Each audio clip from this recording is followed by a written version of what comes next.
What's up, everybody? Hey, guys. Welcome to another 511 production, Mike and Tom show, Lunchbreak Special with Tyler Dickerhoof. Did I pronounce that right, Tyler? You nailed it. You got it good. Right on. Did he really? We were debating before while we were doing our countdown, and I was like, no, I think this is it. And Tom just let me roll with it. I get names wrong all the time, Tyler.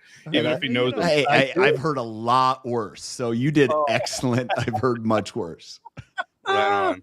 So, hey, glad you're in here. We want to give a shout out to our sponsor, Covenant Coffee. They provide hope in a cup to the disenfranchised group known as the emancipated foster youth. As long as there's money, people want them, but when the money runs dry, they get kind of eliminated from the program. But Randy Martin, he actually goes in, teaches them a skill, shows them how to brew and make coffee, and then provide retail services. Yeah, and he provides life homes skills and housing and everything. He's growing too. He is. So if you want to go on the internet, grab some of that. Is that kind of under? It's still under the confidential. Got wire. It. Yeah. But Randy does a great job with his ministry opportunities at Covenant Ministries.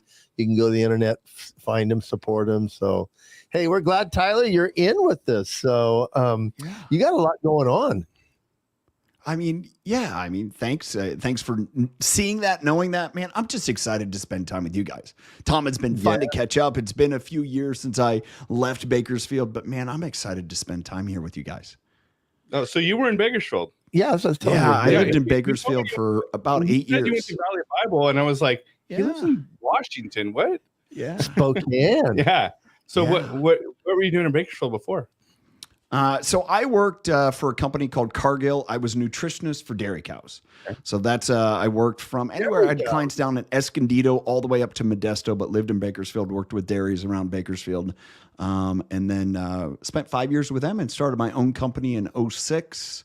And then we left Bakersfield, moved here to Spokane in 2009. Any excuse to get out, right? At that point, I wasn't raised in California. I grew up in Ohio. We had two young kids going on our third. My in-laws had moved up here and wanted to be close to grandparents. And, I love parts about California, but I didn't want to raise a family there. And so that's where God led us. That's great. Well, you've had a lot of things going on. You even had a fit camp, it looked like, that you did for a few years with CrossFit and it looked like some creative workout regimes. So. Yeah, we used to own a gym. We ran a gym for about 5 years. My brother-in-law and sister-in-law actually started a gym in Bakersfield. It was called the Training Ground. We ended up copying the name. We had a gym called Training Ground here in Spokane. And like I said, for 5 years, 2013 through 18. It was a fun experience. We learned a lot. But health and fitness has been a part of my life for a long time. And it's still a facet of what I do now, involved in network marketing, health and wellness products, but especially for myself and those in community. I believe if we're not taking care of ourselves, there's no possible way that we can be in the best fitness and condition and ability to serve others. And you can go back into, reading in the early gospels, and really Paul shares a lot about, being fit of mind and body so you can really serve. And I believe that in total. Well, we're going to be having Tyler on Train to Win. Yeah. And he's going to be coming in on Relevant Rants this weekend. So we're glad to do this. As Tyler, as we were talking just the other day, you and I hit on an idea that we try to share in common. And Mike does too, that people are becoming the new platform. How are you actually showing people how to become that new platform on the impact-driven leader? Because one of your specialties is storytelling, and that's something that you're trying to teach others on how to get an idea across, correct? And it is being a leader.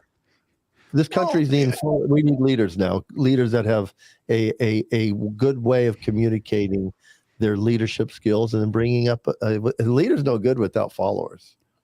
Well, you're not a leader if you don't have a follower. You just went on a hike by yourself. And, we find ourselves there. I can't take credit from that. That's John Maxwell. He's imparted that on me, but it's good, right? It made sense. You laughed. It's reasonable. here's where we come to this world. And what I've realized is I was talking to a person in my community today. He's a principal in high school. And we were talking about that we don't trust leaders in the world today. We don't. No. You say a leader and people are like, I don't trust them. They've taken advantage of me. They've lied to me. They've distorted the truth for their own benefit. That's what we know about leaders in our society today. And here's one of the things you talk about storytelling. I'm having an event this summer, actually, July 29th and 30th in Coeur d'Alene, Idaho, and having a speaker. Her name's Katie Casada, and she's going to come teach people, share a keynote about storytelling. And one thing that I believe is so imperative about leaders is being authentic and vulnerable. And I don't know how you can be authentic and vulnerable without sharing stories. I look back and go ahead, Tom.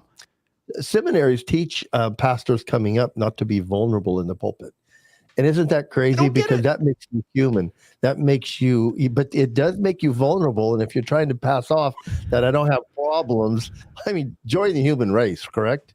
So let's talk about that. I don't want to turn this into a major theological. You have background study there. I don't. But there's someone that I model myself as a follower of him. And he was a tremendous storyteller. His name was Jesus.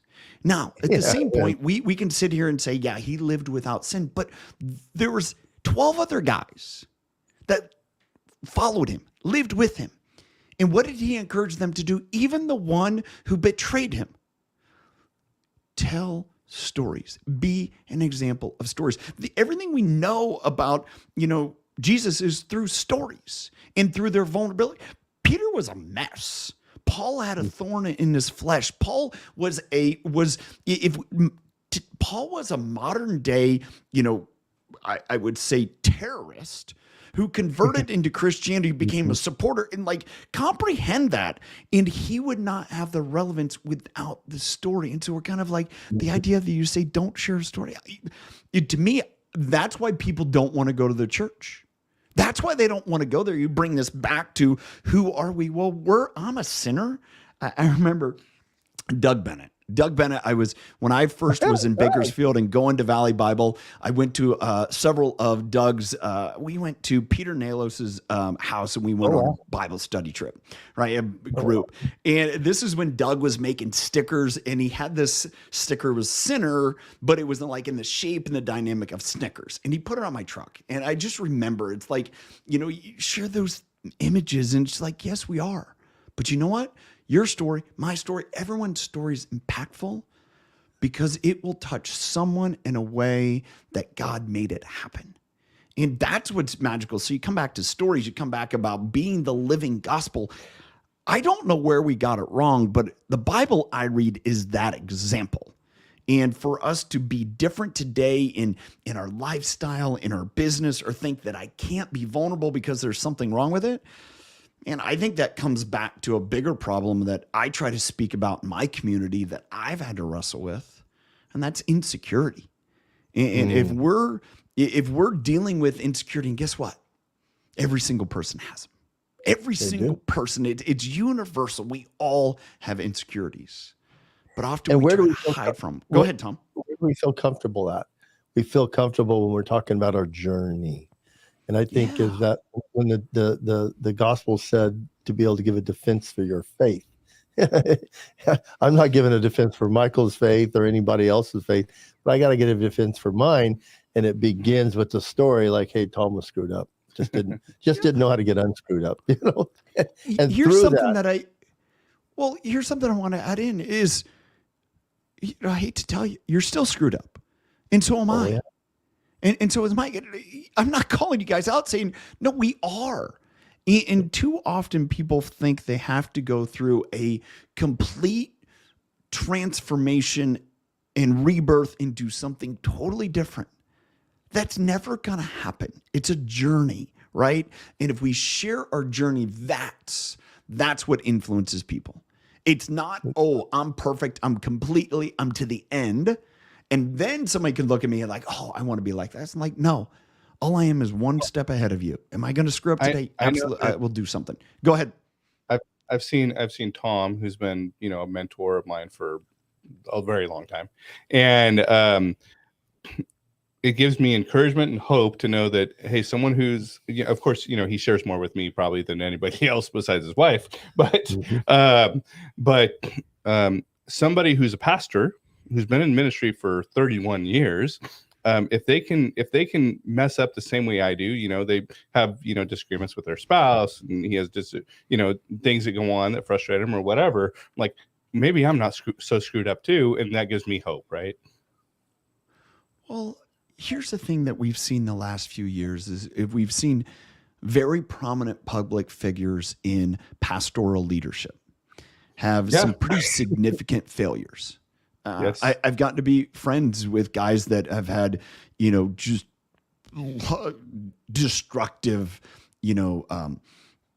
issues, whether it's from, chemicals to, affairs, whatever else. It's real, right? And this is the problem that they have fallen into. And those friends that have talked to me about is part of the issue was either they're so arrogant to think that it won't happen to them and they follow into it, or there's such the pressure to create this image that they end up falling victim to lies. And here's the reality that you just mentioned is if they can have the same issues I can have, then there's hope for me. And when a person, a leader, if someone says, I separate from you because I'm different, then I can no longer influence you. But if I say I'm just like you, go ahead. Well, and then on the converse of that, Tyler, I've seen, and I work with, and so does Tom, lots of pastors, right? And I'm sure you probably work with some pastors as well. And I've seen them feel like, and sometimes they do it to themselves, sometimes they don't. But people have this picture of a pastor as, oh, they have this perfect life, they're blameless, they're sinless. No, there was only one guy that was that, and they nailed him to a cross. But it creates for those people the isolation, and they're like, well, my congregation expects me to have this perfect life, and they put me on a pedestal. A lot of times they don't want that, but they just kind of get boxed into that corner, and then they get alone and they get isolated, and it leads to some of the things you've talked about, chemical dependencies, marital infidelity, and sometimes that's virtual, pornography or whatever. But it creates an area, and it causes them to massively fall and not be able to be used by God the way that they're called to, just because they're boxed in that corner of not feeling like they can be vulnerable and share the truth about who they really are. Yeah. It takes a community. It takes willingness is recognize and understand what those are and be okay with it. Mm-hmm. Again, I look back to the example of Paul. Paul wasn't sitting there in his letters and writing, in shame. He was like, it is what it is. And it keeps me humble. It's okay. I'm going to struggle with it. We're human. We're going to struggle with sin. There's not going to be a day that there's not going to be some type of temptation, right? Plain and simple. It is what it is. So instead of being shameful in it, say, hey, I can be vulnerable. And once I'm vulnerable, then I'm strong. And we don't understand that, or it's a society that, it goes back to the poor example that you mentioned, Tom, is in seminaries, like, don't be vulnerable. You just set them all up to fail, because if they aren't vulnerable, two things will happen. They set themselves up for tremendous fall, and two, they'll never be able to connect with people. And if you never connect with people, you can never influence people. And so the leaders, the pastors that influence the most are willing to be vulnerable and thereby connect. And they last in the ministry too, because they're not isolated on an island of like this impossible fake perfection. So tell us, Tyler. So in your Driven Leader podcast, what is the biggest thing that you see that is out there in the industries and that people are trying to communicate? I mean, I know you're bringing people on, and I've seen you on some podcasts. What's the biggest thing that people are struggling with communicating? I mean, you're helping leaders, and they're working with you. What's one of the things that they're out there just struggling with? Well, it's no different than pastors, right? It's this. I'm reading a book, actually. It was written in 2002. It's called Authentic Leadership by Bill George. He was the former CEO of Medtronic, has a few books. It was written 22 years ago. And he was challenging people then to be authentic and be vulnerable. What have we talked about the last 10 minutes that some people just missed, right? Is be authentic and vulnerable. And that is very present in today's world. How do I be authentic and vulnerable? Because I have this example of leadership in the past, right? The last 20 years of people that have driven for profits. They've driven for, popularity. They've driven for status. And it's, gotten to this point where I'm going to lie to you to cover my rear end so I get my bonus or I meet our profits. But yet, I don't know if I want to be really truthful. No different than pastor. It's like, I want to tell you all the things from stage and give you all the stories and teach you all the verses of the Bible. But I'm not going to tell you what the struggles that I have with my own sin or with my children and my family. That's not to be talked about on Sunday or Wednesday, because then it would be vulnerable. Well, it doesn't matter where you're at in our world. And that's what I try to talk to, through myself and use my stories and talk to other people, because ultimately this is my belief, is we can read the Bible all day long, right? We can read other books all day long. We can have all those things. But if we don't stop and say, what does it mean to me? What is the relationship with God? What does a relationship with Jesus mean to me? Well, it's my guiding point that when I get offline, I can say, all right, Tyler, come back. All right, Tyler, come back. And that gives my values some type of foundation. And no different than we go to a self-improvement conference or seminar or whatever else. It's like, why are you there? Are you there just to get entertained? Are you there because they're popular? Are you there because your buddies want to go with you? Or are you seeking, actually, this is the issue that I have. Let me go actually dig to the root and fix it. And I think that's what we struggle with is, whether it's self-improvement, whether it is, looking for mentorship and guidance, is not everyone is a fit for everyone. Like, I had to work through a tremendous amount of insecurity. I had to work through a lot of, my insecurity showing up as arrogance, my insecurity showing up as intensity. I had to work through that because those were all barriers to my ability to influence people through relationship. And that's what I specifically, God, I think, gave me the experiences he gave me so I can serve people. And, just like you guys mentioned earlier, it is different for everyone. Your story is going to impact people differently. Well, and I think that's what I see a lot, and my wife and I have talked about this many times, is people, and you hit it right on the nose, saying, your arrogance, and like you see people that everyone's like, oh, they're so confident, they're so confident because they're cocky and they're arrogant. From my experience, most of the time when someone's like that is because it's an insecurity showing up in that way, because they're like, hey, how do I protect myself, right? So some of the most insecure people are the people that you see going around being, just an a-hole, right? Yeah, I mean, I'm a recovering a-hole. Like, that's what I am. It is what it is. I think I could qualify for that too. We should get that on a t-shirt. Recovering a-hole. Yeah, let's get them made. Let's get, recovering a-hole, lunch break sponsor, however you want to do it. Let's do it. I will gladly wear one. Because it's true. It's why I actually embraced wearing a shirt called Stay Positive. John Gordon, he developed that shirt and that brand. It's like, why? Because I got to remind myself, right, to smile. It's not that bad. But let me, go back here and recognize where it was a catalyst for me. When I was 14 years old, I had a younger brother who died in a farming accident. I had driven over him. And after that happened, I was talking to the sheriff. He was standing on in front of his car. He was kind of sitting, leaned up against the hood of his car. I'm 14. I'm not real big. I'm just like 130 pounds, like soaking wet, like maybe 5'6", 5'7", not a big kid. And I'm looking him right in the eye. Again, I say that because I'm not intimidating, right? And I'm looking at him and he's asked me questions. And just as I'm looking into the camera, I say to him, I'm done answering. If you have more questions, then you can walk with me into that barn as I milk those cows. Other than that, we're done. And it was something 24 years later. I got done working out at the gym. I'm sitting on the bench. I'm drinking my protein shake. And I hear God say, that's how you deal with things. See, at that point, and we had our gym, and I was just dealing with some normal little, issues with, I would say employment stuff, people, just some disagreements. Like, okay, how was I going to get through it at that point? I was going to put my head down and push. You're either with me or you're not. Get the heck out of the way. And it was that moment that God revealed to me when my intensity became my barrier. My intensity was the armor I used to protect myself because my insecurity said, no one wants you. You're not wanted. You're not valuable. You're not worthy.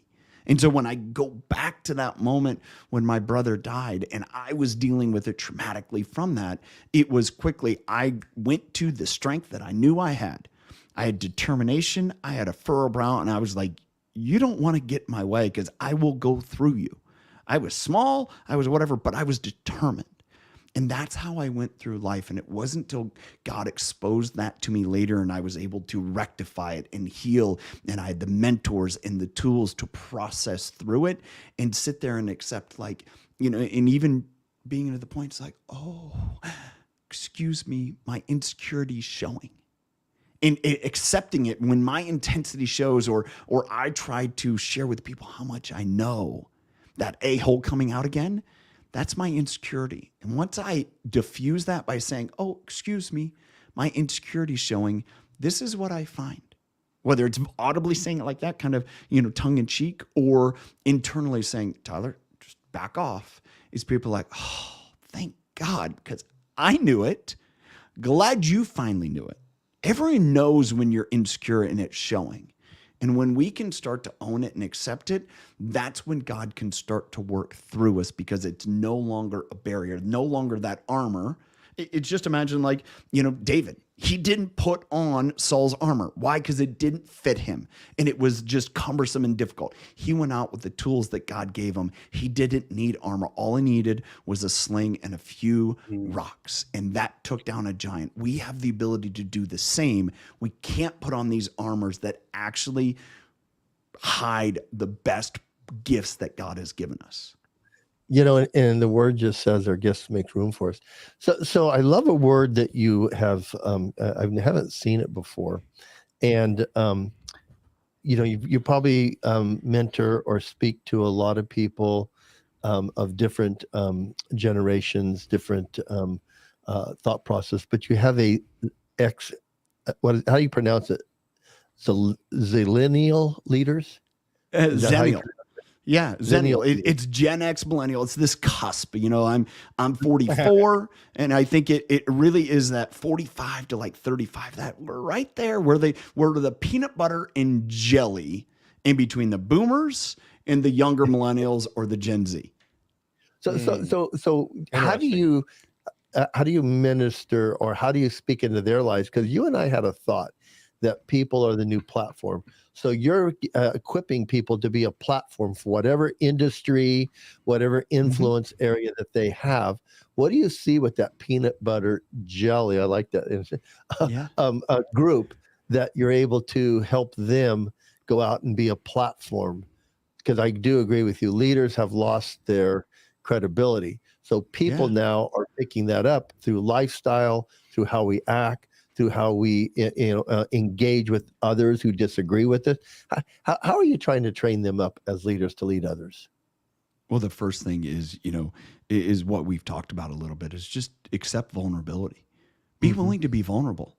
And now that takes a lot of personal strength. I believe that God has given me that. It hasn't been anything that I've done. God has given me, plain and simple. If you picked up any gift at all today, it's because of God and the perception that he's given me over time of being willing to seek and curious and learn. And what happens in a peanut butter and jelly sandwich, you got the two pieces of bread and they squish the peanut butter and jelly. And that is us. And right now people are getting squished and they're not sure where to go and how to go.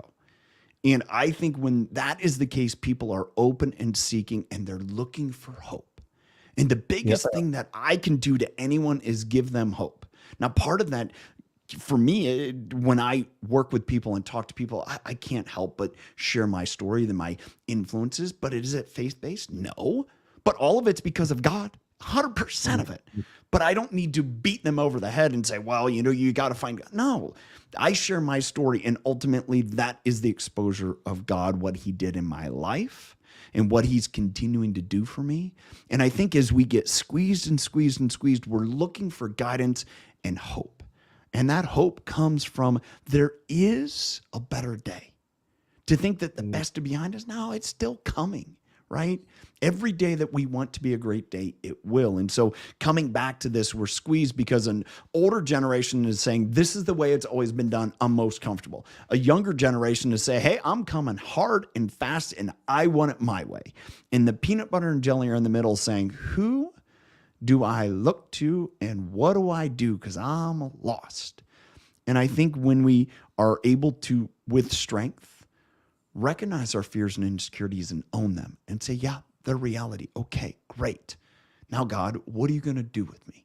Because if I'm authentic and own those and I'm vulnerable, then I have all the strength that you have put inside of me. And if that is the case, then I can grow and I can lead and I can influence people like you've only gifted me to do. And I think that's where it comes back to where we talked about is like the new platform is people that are willing to talk about that. That is the new faith-based platform. Number two is we make better leaders. We don't make better leaders because we give them skills that no one's had. Nope. We make better leaders because they're willing to be authentic and vulnerable. And when we do that, it's not about me. It's about how do we accomplish something great that we all want. If that's the case, we'll get there.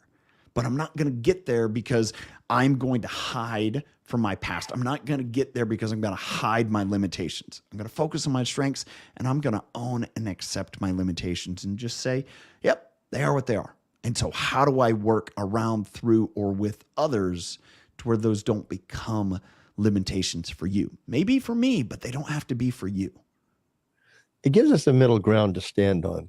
There's one thing Mike and I've seen through our shows is that the stories help us find that middle ground. And Mike and I've had so many guests that you wouldn't think has the same middle ground, but they do. And I think the main thrust, the engine that drives us, is that we want to see others change. And it makes more sense if we can help use our experience to help them change. Because I think that's, like you said, all that's been going on through the years. Well, I think it's important, and Tom, you say this all the time, but Tyler, I think you agree with this. There's so many outside forces that want to create division and create strife, and hey, these people disagree with these people, and you should hate these people for this reason or whatever. And something Tom's always said, and I strongly agree with, is most of the time with most people, except for like there's some wackos out there, right? So like take that, the fringe outliers, whatever. Most people agree on more things than they disagree on. So let's find the common ground rather than looking for like, hey, what can we disagree on? Because like, what's the point of that? I'm always interested in people's faith system because I know ours works.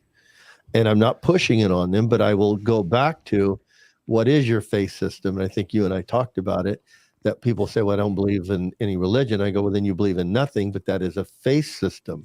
Because then you're relying on yourself to make things happen. I love to talk to people about that because I tried that. When I tell them, hey, that didn't work out well for me. I screwed up other people, hurt people. And I go, these are things that I was capable of doing. So Tyler, take the next couple of minutes and tell us what burns in your heart. And if you could get that one thing across, that would be the things that you think could help and change people and humanity. I think the biggest thing that as you share that and I think about is if we don't believe, if you don't believe what I do, that's fine. But what do you believe in? And that's okay. Because if you're willing to believe in something, then that means you have a desire for hope. And if we have hope, eventually all roads lead to Europe, right? Or all roads lead to Rome. All right, let me get that out right. And that means we're going to find some type of crossover point where we can at least find some common ground, like you said. But the difficulty with that is when people want to create division, they're essentially saying there is no common ground. And my encouragement is that as we work through that is don't allow our division to mean that I can't value you. Because if I don't value you, then I don't want to even look for common ground. I don't want to look at any semblance that you may have a belief in hope. Because ultimately, I believe that my faith is all about hope. It's hope that God is doing something. And ultimately, if that's the driver, then we're going to come to the same spot. And then it may be questioning, because here's the reality is you went through a trial and error, right? You found out it didn't work. And then you found something that did work. Well, people are on that journey and they're trying and erring. And it would be wrong if I said, this is the only way, because if that's the case, then you're never going to have a story that can impact someone that is just a little bit earlier, just a little bit farther behind what you were. That's what your story's about. So if I take that away from you, it's no different than my kids, right? If I try to do everything for my kids, then unfortunately they're going to learn really, really, really painful lessons later. And I have to let them learn in little itty bitty painful ways instead of one massively destructive way. And that's on me. And I think that comes back to, I have to accept that there is hope for something better. And if I accept that and I own that, man, it's a good day. And just be willing to sit there rather than know all the answers and have it all figured out. Just say, hey, again, what do you believe in? And then we can, diffuse the anxiety, the tension, the angst by by being curious. And that's the biggest thing that's got me to where I'm at. I'm curious. And I believe if we focus more on curiosity, we'll see people are yearning for hope. And there's a way to deliver that. I agree with you, and I'm curious. Well, we've had a great 31 minutes, 32 actually, Tyler. So if you're out there, we got Tyler this Friday live. I think we're doing 9, and we're going to be doing a relevant rant where we get to rant about things that we see out there and maybe come up with some ideas out there. And Can't wait to hit that one. Tyler's going to be back on our Train to Win program with Blake Bernard. And I think that's next Tuesday. So if you're out there, so glad you tuned in. Hold on. Like a share. Okay. So before you do that, Tom, Tyler. Why did you let me go so long then? Sometimes I have a hard time interrupting you. You do. You're like a train. You just go. So Tyler, where can people go to find out more about you? Or do you have any, sometimes people come on, they have something they want to offer the audience. So do you have anything, or do you want to share some of your contact info, or? Yeah, so you can go to my website, Tyler Dickerhoff. Hopefully it's in the show notes because it's actually easier to spell than you think. TylerDickerhoff.com. There is, I mentioned earlier, the barrier of intensity and security. I have a free video course that kind of goes through the barriers of leadership. As well, I want to have an event, Coeur d'Alene, Idaho, John Maxwell, Graham Cochran, Jake Thompson, Katie Casada. It's going to be an amazing event. Would love for you to be able to attend that. Come to the Pacific Northwest in the summer. It's amazing. And then also YouTube, Impact Driven Leader, where all of my content, podcast, videos, and so forth is stored and shared. So awesome. So team, let's make sure we get that. Josh, if you want to drop that in the comments real quick, that'd be great. And you guys that are doing this in post, make sure we get that in the show notes. Tyler, it's been awesome seeing you here. Thanks it is. We'll see you this Friday. We'll get a chance. Oh yeah. I'll get you some material that we're going to rant about, or if you have something that's deep in your heart, send it to me. Let's go rapid fire right in the moment. I was thinking about that. Mike and I like that. Mike and I have a format I'll close my eyes and plug my ears and just let's go. I love that. We are going to do that. That was where I was going. So we're going to go there. Hey, out there, like us, share us. Go the same for Tyler. And Tyler, there again, good catching up. And Mike, been good to have you on the show, brother. Hey, have a great day. Have a great day. God bless. Remember, faith, family, and freedom in Christ. God bless.